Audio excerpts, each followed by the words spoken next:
But it's because they don't want to hear what I've got to say. They want to know in advance what I might say, and then they get rid of me because that's a negative attitude, and they don't want that. They want the woo-woo to be out there. They want people to believe it because it sells products. Now, Sylvia Browne is very popular on a show in the United States called the Montel Williams Show. Once a week, he gives her the whole program, and she sits there and says all kinds of ridiculous things with no evidence for them whatsoever, and everybody loves it. Why? Well, Montel Williams appeared on a radio show a few months ago, and I've got a recording of it, and they asked him, Montel, do you believe in psychics? And he said, oh, no, particularly not Sylvia Browne. And they said, well, wait a minute, you have her on her program every week. He says, oh, yeah, because she sells products for me. She sells to the sponsors. The sponsors love her. Now, that's what we call, in the advertising trade, a media whore.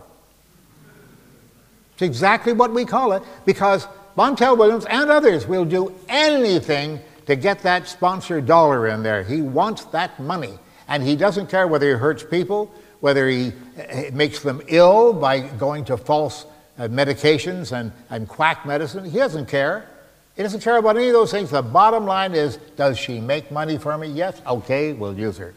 He doesn't care. Now, the media, again, I think I can indicate for you just how gullible they are. I was in Mexico City a few years back, quite some years back, at a magician's convention, because we actually do have conventions. We sit around for days showing bad card tricks to one another.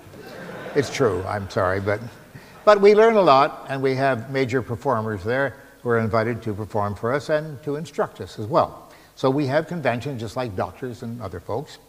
And it was in Mexico City this time. When I arrived in Mexico City, I went to the hotel and I checked in, and the convention was right at the hotel, and I went down into the lobby, and the media, zoom, they jumped on me right away, cameras, the whole thing. Now this is, as I told you, many years ago now. And they asked me a number of questions, and I heard that they were going to be pretty well the same questions I'd heard before, so I said, wait a minute, guys, let's go up to my room. I've got coffee up there, and we'll sit around and you can ask me questions. Okay, fine, they agreed. So we went down the hall, and we got into the elevator. We went up in the elevator, got off at the floor, and I went along to the door, and I looked, oh, I don't have my key. The media immediately started to scribble. I'm sure it said, magician can't get into his own room. Because oh, that's funny, ho, ho, ho. But they didn't know that I had a scheme going. Because I'm that kind of guy, you see. I had planned all of this. Now, at that time, this was about the first time that people in Mexico City had seen the magnetic stripe keys. You've seen these. Plastic card that you put in the door, and the door flies open, and it works electronically. And this was one of the first hotels to have it. And so when I went up to the door, I pretended that I was looking for the card. You said I couldn't find it. And they all started to write. And I said, wait. And I went in my pocket and I took out a deck of playing cards. And I went through the playing cards. And I took out a 3 of diamonds.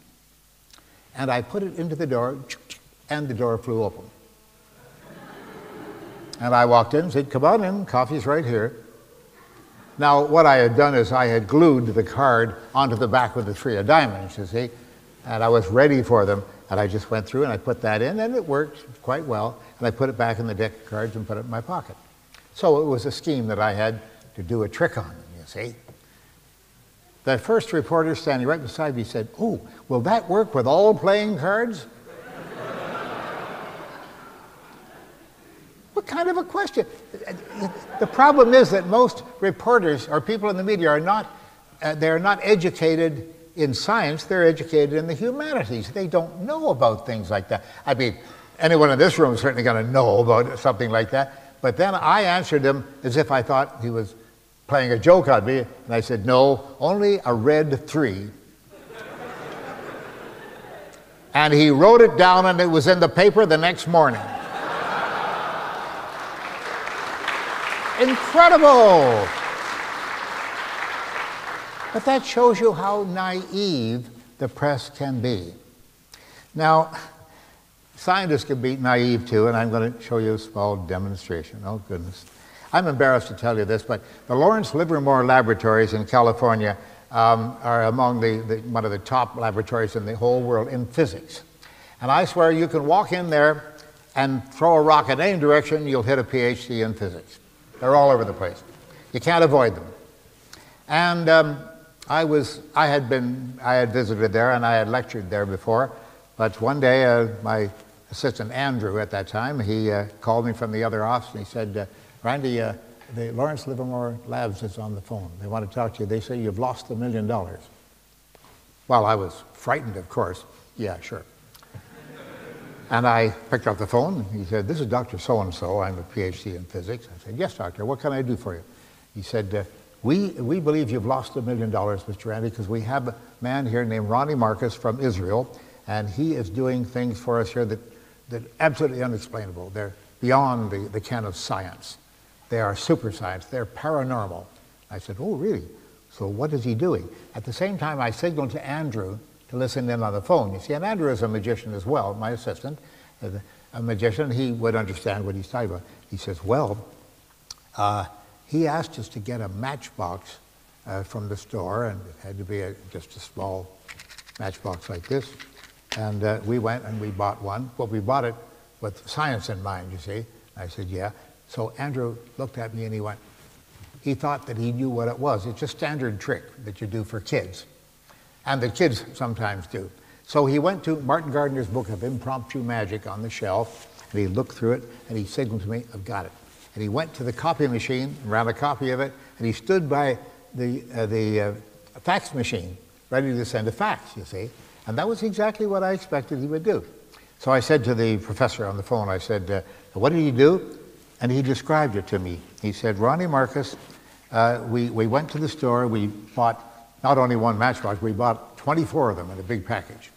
And we took them back to, this is science, you see. And he said, we took them back to the lab and we opened them all up and we mixed them up on the table without looking. And we chose one at random.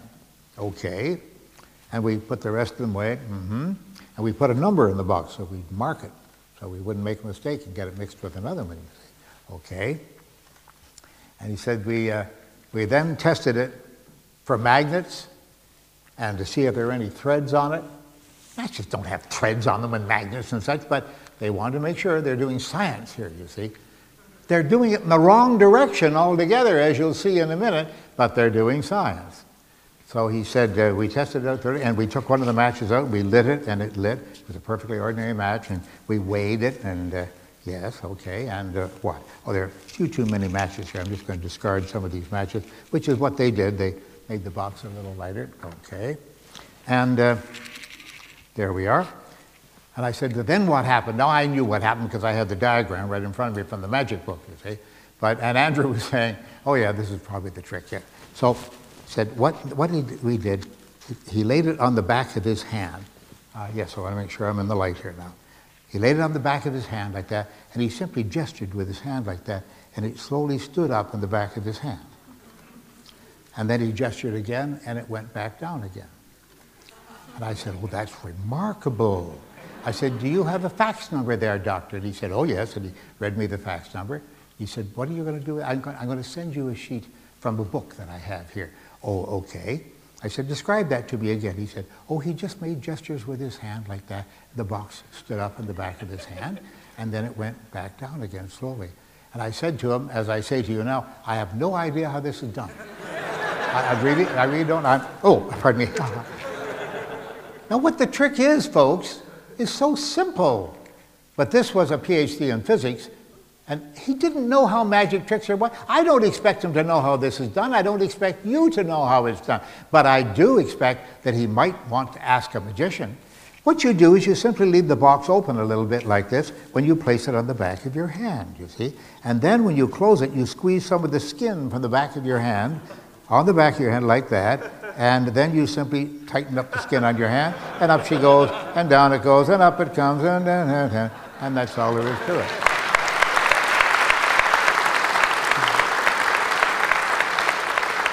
I hope that wasn't for the brilliance of my magic trick. I can do better stuff, I can tell you. But a simple matchbox like this is something that they couldn't master. They seemed to... Yeah, no, it's over here, so you weren't watching. Fooled her. She laughs an awful lot, this one here. Not laughing now. Okay. I just did that in order to prove a point to you, ladies and gentlemen. Again, you can be fooled too. If a PhD in physics and the whole laboratory at Lawrence Livermore can be fooled, you too can be fooled. Well, what happened on the telephone now? I didn't finish telling you.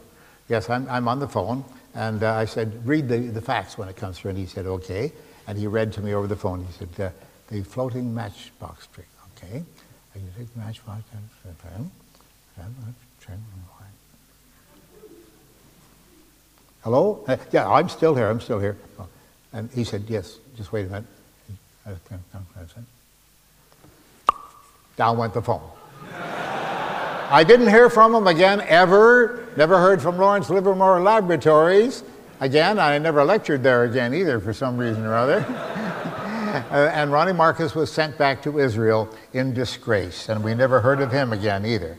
Now, folks, again, you can be fooled. Scientists can be fooled. You may need a magician to call them in and ask how the tricks are done. Now, magicians don't give away secrets of the magic tricks because other magicians have to make a living doing that. And they're entertaining. Now, I'll put this situation to you. Suppose you're walking down the street and you see a theater marquee there and you see a sign on it. Oh, it says Hamlet by William Shakespeare. Very famous play and a wonderful tragedy play. I've always enjoyed it, and I've seen many performances of it around the world in a couple of different languages, even in Tokyo, can you imagine? And you see that and you say, well, I've got time. I think I'll go in and take in the matinee. And you walk in there, you buy your ticket, I hope. And then you go in there and you sit down and you see the whole play, and it's a wonderful play, and the music is right, and the lights are perfect, and the actors are very good. And at the end of the show, the curtain comes down, and then it goes up again, and all the actors are on the stage there, and everybody applauds. Oh, thank you so much. That was a very good show. And then the lead actor, the guy who played Hamlet, comes out, and he walks up to the front of the stage, he takes off the wig, and he puts it down, and he takes his bows. And everybody applauds. And then he holds up his hand and says, now this is a hypothetical situation, folks. This is hypothetical. I don't think it's going to happen, but suppose this did happen.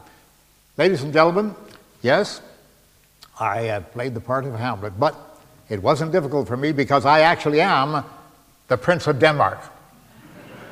Now you'd be insulted by that, but you're not insulted when an astrologer tells you that he can observe the movements of the planets and such among the stars, the fixed stars in the sky, and he can predict your future by that. Or somebody comes to you with a box of nothing in it and asks you to take a dose of it and it'll heal you. No, those things don't tend to insult you, but they should insult you. You should be angry, and you should write letters to the television stations and the newspapers and the magazines and these other people who perpetrate this kind of fraud on you. Now, I'm going to show you one more video. It's brief, but you may be offended by blood. You may be sensitive to blood. There's lots of blood here, but it's not the blood of the man on the table. Let's see that video.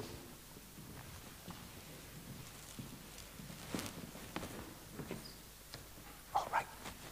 Okay. We went out into the audience that was waiting to come into the Carson show, and we chose a likely gentleman. He volunteered to help us. He came into the studio, and this is what you will see.